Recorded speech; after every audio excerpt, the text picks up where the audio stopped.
Kala itu perang tengah berkecamuk di Madinah. Pasukan muslimin menjaga pos-pos tertentu di Madinah dan bersiap apabila pasukan Abu Sofyan mendekat dan bisa menyerang kapan saja. Di masa itu ada seorang pemuda namanya Hanzalah bin Abu Amir, anak pemimpin suku Aus yang terbilang kaya di Yasrib, Madinah, pada masa menjelang hijrahnya Nabi Muhammad ke sana. Ayahnya, Abu Amir bin Saifi, orang yang sangat benci kepada Islam.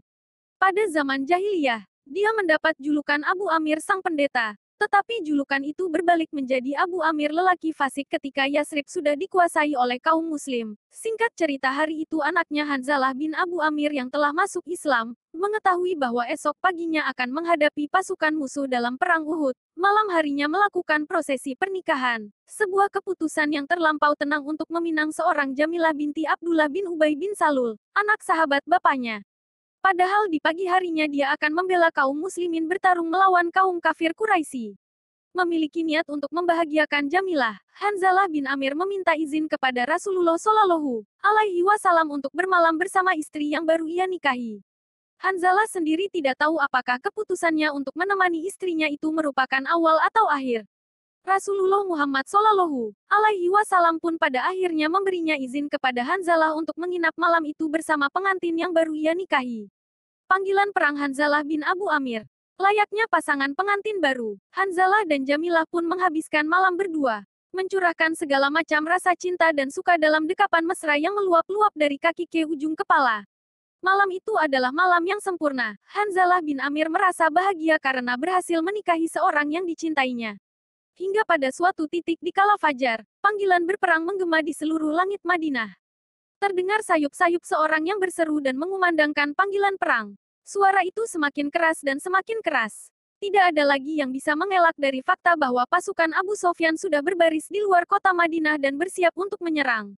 Saat suara tersebut sampai ke telinga Hanzalah, tanpa berpikir dua kali, Hanzalah langsung melepas dekapan dari sang istri. Mengambil zirah dan edangnya, dia lalu keluar dan berjalan menuju jalan jihadnya. Jamilah yang menyadari suaminya menerima panggilan jihad pun dengan tergesa-gesa langsung ikut keluar dari rumahnya. Sembari menatap punggung suami yang dinikahinya beberapa jam yang lalu, dia pun mendoakan kepada Allah jalan yang terbaik untuknya. Berperang dalam keadaan junub, serangan yang tiba-tiba, dan seruan yang membuat Hanzalah tidak ingat mandi wajib. Lantas tidak mengakibatkan Hanzalah hilang semangat. Dengan keadaan junub, selesai berhubungan badan dengan sang istri, dia pun segera bergabung dengan pasukan Rasulullah. Dalam perang yang lebih kita kenal dengan perang Uhud tersebut, Rasulullah mengkomandokan untuk bertahan sebisa mungkin, menghalau segala serangan sembari mengarahkan panah-panah untuk menghujani pasukan Abu Sofyan. Pada serangan gelombang pertama, pasukan muslimin berhasil menggagalkan serangan pasukan musuh, namun sayangnya, para pasukan pemanah tidak menghiraukan amanah Rasulullah untuk tetap berada di pos masing-masing. Pasukan pemanah tersebut dengan sengaja turun dari perbukitan dan ikut mengumpulkan harta rampasan perang dari para pasukan kafir Abu Sofyan yang sudah mati. Hal ini mengakibatkan turunnya penjagaan dan berkurangnya pengawasan beberapa sektor. Hingga pada akhirnya, kaum muslimin tidak menyadari serangan lanjutan yang datang dari arah belakang. Tidak butuh waktu lama hingga pada akhirnya pasukan muslimin terpojok. Serangan tak terduga itu tidak bisa diantisipasi hingga pada akhirnya mengakibatkan banyaknya korban yang berjatuhan di kubu kaum muslimin.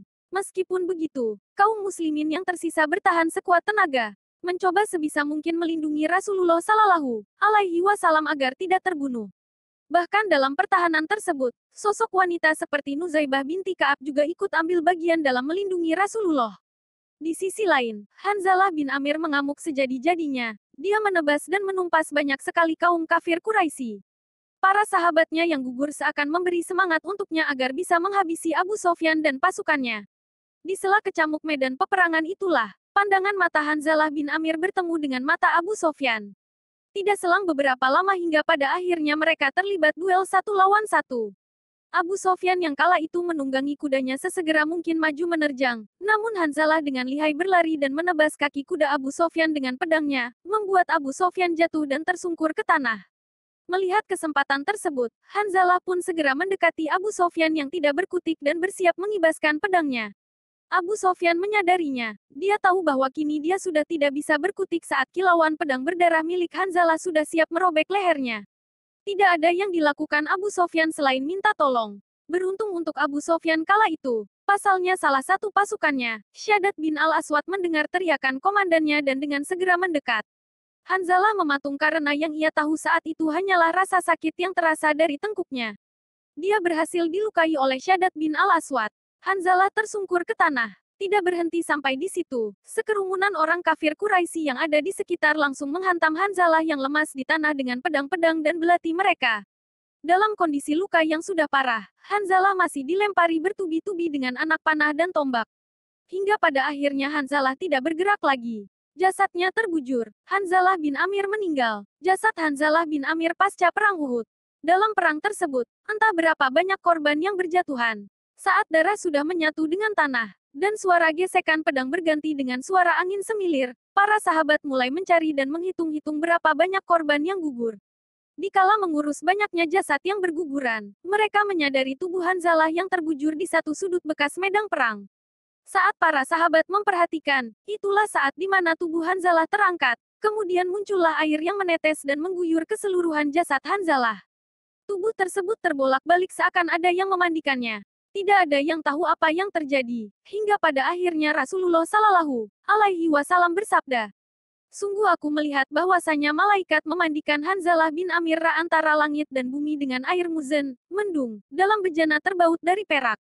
Kemudian beliau mengutus salah seorang sahabat untuk mengabarkan hal itu kepada istri Hanzalah dan menanyakan apa yang dikerjakan suaminya sebelum pergi ke medan perang.